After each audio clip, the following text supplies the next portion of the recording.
Pakistan international level पर फिर बेइज्जत हुआ। पाकिस्तान की एक ऐसी पोल खुली है जिसे सुनकर आप हैरान रह जाएंगे। पाकिस्तान को दुनिया की सबसे ताकतवर मुल्क यानी कि अमेरिका ने जमकर फटकार लगाई है। अब सवाल यह है कि आखिर पाकिस्तान ने ऐसा क्या कर दिया है जिसे कि अमेरिका उसका दुश्मन हो पड़ा है। क्यों अमेरिका ने कहा पाकिस्तान सुधर जाओ वरना अंजाम भुगतने के लिए तैयार रहना। एक रिपोर्ट दिखाते हैं, उसके बाद इसी पर चर्चा।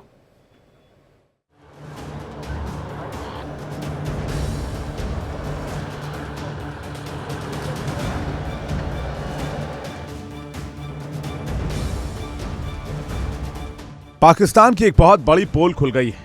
आतंकिस्तान का नकाब एक बार फिर से उतर गया है। पाकिस्तान को इस बार फटकार लगाई अमेरिका ने।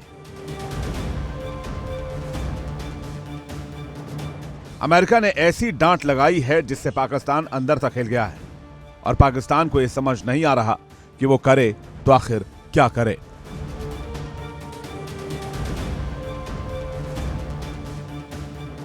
आईएसआईएस खुरासान यानी आईएसआईएस-के की पाकिस्तान और अफगानिस्तान में मौजूदगी और गतिविधियों को लेकर अमेरिका ने चिंता जाहिर की है। संयुक्त राष्ट्र सुरक्षा परिषद में अमेरिकी प्रतिनिधि ने कहा कि वॉशिंगटन आईएसआईएस-के में नई भर्ती और हमला करने की क्षमता को लेकर गंभीर रूप से चिंतित है। खास तौर से अफगानिस्तान और पाकिस्तान में जिस तरह से आतंकी भर्ती पर काम कर रहा है वो टेंशन में डालने वाला है।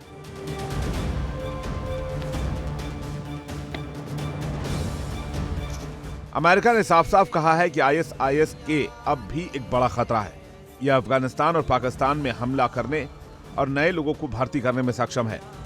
उन्होंने पश्चिमी एशिया में भी आईएसआईएस खुरासान को विश्व के लिए बड़ा खतरा बताया है। अमेरिका ने कहा कि ट्रंप प्रशासन के लिए आईएसआईएस और दूसरे आतंकवादी समूहों का मुकाबला करना सबसे बड़ी प्राथमिकता है।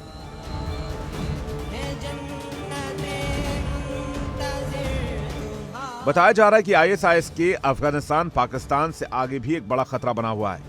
इस गुट ने यूरोप में हमलों की साजिश रची और पश्चिमी एशियाई देशों के लोगों को भर्ती करने की कोशिश की। दावा तो यहां तक किया जा रहा है कि कुछ विदेशी आतंकवादी लड़ाके अभी भी अफगानिस्तान जा रहे हैं।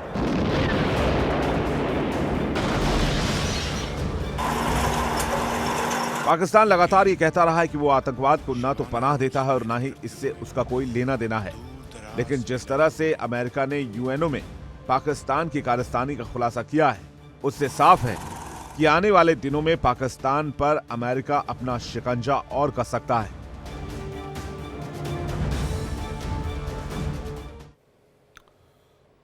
आईएसआईएस-के को आप आईएसआईएस-के-पी भी कह सकते हैं या आईएस-के-पी भी कह सकते हैं। इसका मतलब है Islamic State Khorasan province. Islamic State Khorasan province Salafi जिहादी समूह इस्लामिक स्टेट की एक क्षेत्रीय शाखा है जो दक्षिण मध्य एशिया मुख्य रूप से अफगानिस्तान और पाकिस्तान में सक्रिय है और अब ये रिक्रूटमेंट कर रहे हैं। मकसद क्या है? मकसद यह है दुनिया भर में आतंकी हमलों को अंजाम देना।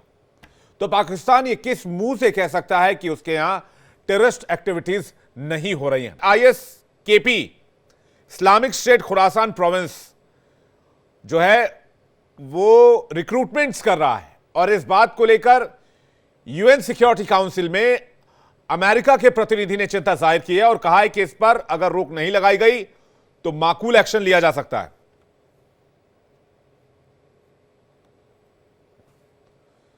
मिर्जा साहब एक बार ऑडियो चेक कीजिएगा आपका थोड़ा। बहुत शुक्रिया विक्रम भाई। सबसे पहले तो एक आपने वर्ड यूज किया है उसका मतलब बताइए। सक्षम, सक्षम का क्या मतलब है?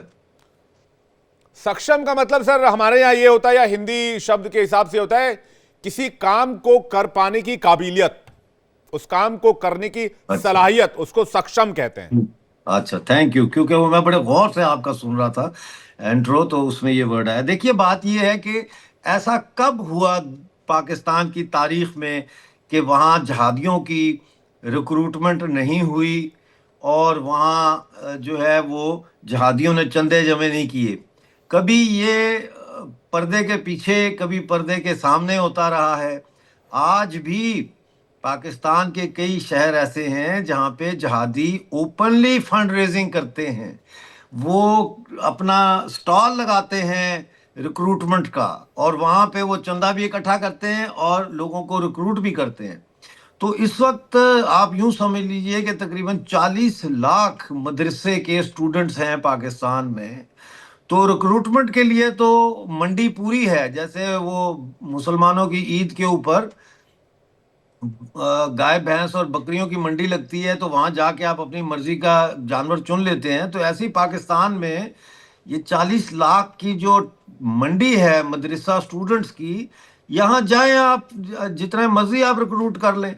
तो लेकिन इसमें एक बात जो हमें समझनी चाहिए वो ये है कि यहाँ पे एक क्लीवेज है, यानी कि एक टूट है। और वो टूट ये है कि जो आम नागरिक है पाकिस्तान का, उसका इससे कोई लेना देना नहीं है। वो नहीं रिक्रूट होके शामिल हो रहा है इनके साथ वो ही शामिल हो रहे हैं जो मदरसे के स्टूडेंट हैं, या जो बहुत ज़्यादा इन्फ्लुएंस्ड हैं जहादी नैरेटिव से। और उनकी तादाद 28 करोड़ 27 करोड़ आबादी के मुकाबले में बहुत कम है। लेकिन चूंकि उनके पास असलहा है, चूंकि उनको पाकिस्तान की डीप स्टेट की आशीर्वाद है, चूंकि उनके ऊपर कोई रोक टोक नहीं है, इसलिए वो ताकतवर हैं। और लोग, जनता कमज़ोर है, डेमोक्रेटिक फोर्सेस कमज़ोर हैं। अब पीओजेके की मिसाल आप ले लें, रावला कोट में, मुजफ्फराबाद में, कोटली में, ये हर जगह इन्होंने, ये निकलते हैं और चंदा जमा करते हैं ट्रेडर से, दुकानदारों से, लोगों से। और उसके साथ साथ कैंप लगाते हैं रिक्रूटमेंट के, जहां नौजवानों को कहते हैं कि आप आके यहाँ पे दस्तखत करें। जी, आपने एक लाइन इस्तेमाल की, उस पर मैं मोहसिन रजा खान का रिएक्शन लूंगा, उसके बाद वीके दत्त सर के पास जा रहा हूं। खान साहब, उन्होंने कहा कि भाई पाकिस्तान आतंकियों की मंडी है। मंडी मतलब होलसेल मार्केट पूरी दुनिया के लिए। और आईएसकेपी जो है, जो रिक्रूटमेंट में लगा हुआ है, जो बात यूएस कह रहा है, वो साउथ एशिया ही नहीं पूरे वर्ल्ड के लिए एक बड़ा थ्रेट बन सकता है।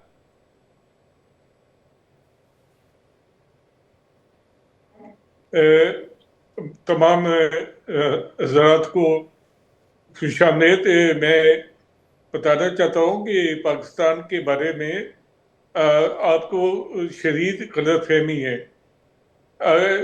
आज़ाद कश्मीर जो है वो एक आज़ाद इलाका है, वहाँ पे एक अलहदा हुकूमत है और वहाँ के वज़ीर आज़म अनवर उल हक बाकायदा जो है जहाद का ऐलान कर चुके हैं और उसका पाकिस्तान से कोई ताल्लुक नहीं। पाकिस्तान में मुस्लिम लीग नवाज की हुकूमत है और आज़ाद कश्मीर में जो है पीटीआई से मुनहरिफ होने वाले अनवर उल हक की हुकूमत है, जो कि बाकायदा वहाँ पे जलसों में ऐलान कर चुके हैं कि वो दोबारा जहाज शुरू करेंगे कश्मीर की आज़ादी के लिए।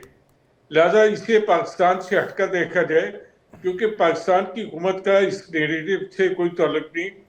अलबत्ता वो कश्मीरियों की आज़ादी की हिमायत करती है, सफारती सतह पे, सियासी सतह पे और इखलाक की हिमायत करती है। लेकिन उनको कोई असला फराहम करना या उन्हें कोई मिलिट्री सपोर्ट करना पाकिस्तान की हुकूमत के दायरे कार में नहीं है। जहाँ तक आईएस का ताल्लुक है, तो आईएस अभी तक पाकिस्तान में कायम नहीं हुई। ये अफगानिस्तान में मौजूद है और इसका अफगानिस्तान में मौजूदगी के शदीद आसार मिलते हैं।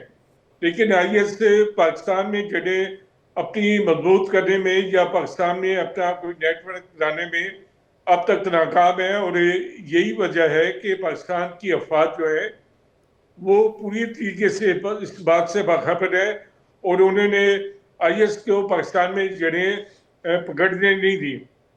लेकिन अफगानिस्तान में चूंकि जातियों की हुकूमत है और तालिबान की हुकूमत है, लिहाजा उनके कुछ ग्रुप जो हैं अलहदा होकर आईएस के साथ काम कर रहे हैं।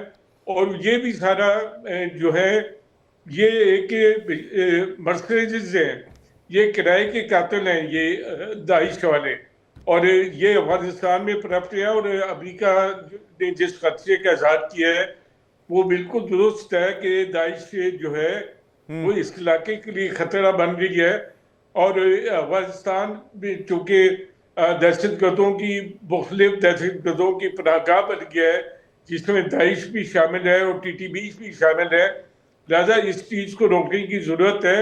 अब जबकि अमेरिका ने ये बात इस बात का ऐलान किया है कि अमेरिका का जो छोड़वा असला है वो अफगानिस्तान से वापस लिया जाएगा, तो ये तालिबान के लिए भी एक मुश्किल बनेगा। नहीं, कि लेकिन तालिबान अमेरिकी अब तक अमेरिकी राजदूत, सुरक्षा परिषद में जो अमेरिकी राजदूत हैं डोरोथी शी, वो कह रही है पाकिस्तान और अफगानिस्तान में आईएसआईएस अपने भर्ती अभियान चला रहा है, इससे अमेरिका चिंतित है। यूएन के प्रतिनिधि ने भी ये कहा कि वैश्विक शांति और सुरक्षा के लिए ये एक बहुत डेंजरस सिचुएशन है, खतरा है आईएसआईएस का भर्ती चलाना। आप कह रहे कि भाई ये अफगानिस्तान में हो रहा है, ये पाकिस्तान में नहीं हो रहा है।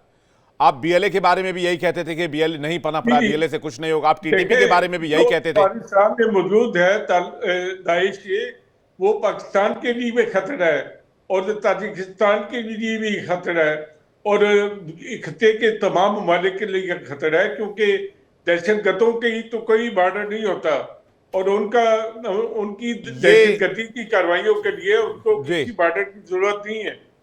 ये बड़ी अच्छी बात कही है सर आपने कि आतंकियों के लिए कोई सीमा नहीं होती। ये बड़ी अच्छी बात कही। मुझे पाकिस्तान से एक ऐसे पत्रकार जुड़े जो ये बात कम से कम मान रहे हैं कि दहशतगर्दों की सीमा नहीं होती और वही सीमा पार करके हमारी सीमा में घुसपैठ की कोशिश करते हैं और दहशतगर्दी फैलाते रहे। और जिस आजाद कश्मीर की बात कर रहे हैं, अगर कश्मीर इतना ही आजाद है तो आप अपने जो वो पपेट प्राइम मिनिस्टर उनको हटा लीजिए, अनवरुल हक, और वहां से आर्मी को भी आप वहां से रुखसत करा दीजिए। कश्मीर जो आजाद, जिस आजाद सो कॉल्ड आजाद कश्मीर की आप बात कर रहे हैं, वहां सेना वो अपनी खुद बना लें।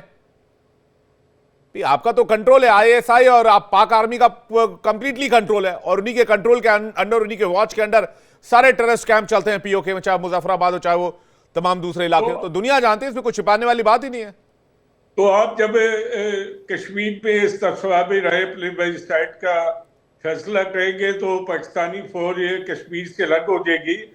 आप हिम्मत करके अक़वाम मुत्तहिदा से रब्ता करके इस खत्ते में कश्मीर के भारत के जो कब्जे में इलाका है और पाकिस्तान का जो आजाद कश्मीर है, इसमें प्लेबाइसाइट पे राजी हो।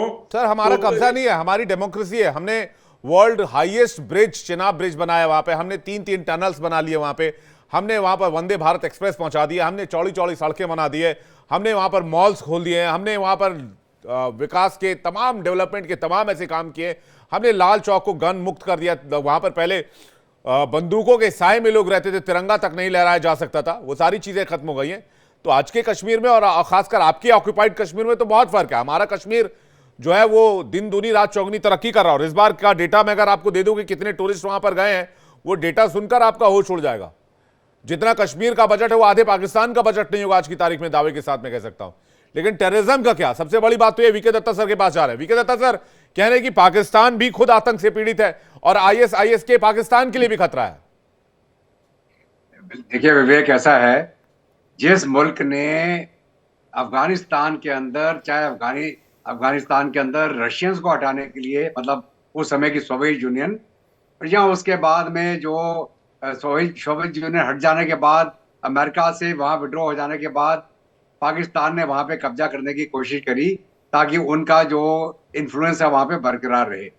उसके बाद में जब 26 जो 9/11 हुआ अमेरिका में, और अमेरिका ने एक मुहिम चलाई पूरी दुनिया के अंदर टू एरेडिकेट टेररिज्म, और ये असल में बदकिस्मती है पाकिस्तान की कि 9/11 के बाद अमेरिकन आ गए अफगानिस्तान में, और उस समय उन्होंने जो आपके वो जो तालिबान के खिलाफ जो गुट लड़ रहे थे, जो पंचशील ग्रुप जिसको हम बोलते हैं, उनकी मदद से करते करते तालिबान को धक्का मार के उन्होंने अमेरिकन आके बैठ गए।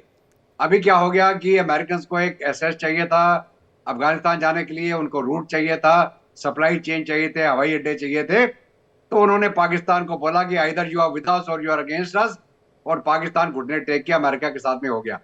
लेकिन अमेरिका के साथ में होने के साथ साथ वो दोनों तरफ डबल गेम खेलता रहा, इधर अमेरिकन से पैसा लेता रहा, वहां तालिबान की सपोर्ट करता रहा, और मतलब तो टोटली उल्लू बनाया इन्होंने अमेरिकन का।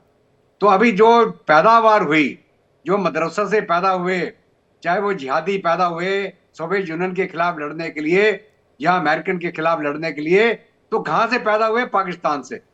अभी जब वो वहां पे एक वैक्यूम पैदा हुई तो वहां पे आईएसएस जो खोरासान प्रोविंस, जो एक इस्लामिक खलीफाट बनाने के ख्वाब देखते हैं, जिसके अंदर की जो इलाका ईरान का, तुर्कमेनिस्तान, उज्बेकिस्तान और ये ईरान, पाकिस्तान और हिंदुस्तान तक का ये इलाका ये क्लेम करते हैं, ISIS खुरासान। तो अभी क्या है कि पाकिस्तान की बन नहीं रही तालिबान से, ISIS को पाकिस्तान सपोर्ट करता है। अभी ISIS की रिक्रूटमेंट बढ़ा के तालिबान को काउंटर करना चाहते हैं। हमने कल भी इसके ऊपर चर्चा की थी कि जाके बड़ी मुलाकात कर रहे हैं, जो तालिबान के अगेंस्ट जो ग्रुप है उनको किसी प्रकार से सपोर्ट किया जाए और तालिबान के ऊपर एक प्रेशर बनाया जाए कि वो पाकिस्तान के खिलाफ हमले ना करे और इन्फ्लुएंस ना करे। तो अभी जो ISIS-KP के लोग हैं, ये कौन थे? ये पाकिस्तानी थे, ये ईस्टर्न अफगान के कुछ लोग थे और इसके अंदर सेंट्रल एशिया के भी लोग थे, जो और कुछ लोग वॉलंटियर हो गए, इंटरनेशनली भी आके ISIS-KP के साथ मिलने लगे। अगर आपको याद हो, जब अमेरिकन इराक में गए और वहां पे जो सदाम हुसैन की फौज को खात्मा किया गया, तो वहां पे क्या बना? ISIS Syria and Lebanon. अभी उसी का फॉल आउट होते होते होते वो लोग ये बोलते हैं, जब पानी बहता ना, पानी कहाँ जाता है? जहां उसको बहने की जगह मिलती है। अभी उनको एक जगह मिली कि चलो अफगानिस्तान में भी वैक्यूम है, वो वहां पहुंच गए। लेकिन उनकी मदद कौन कर रहा है? पाकिस्तान। सर, आप इतनी नालायक औलादे पैदा करेंगे, अगर इतनी नालायक औलादे पैदा करेंगे तो वो अपना हिस्सा तो मांगेंगे ना।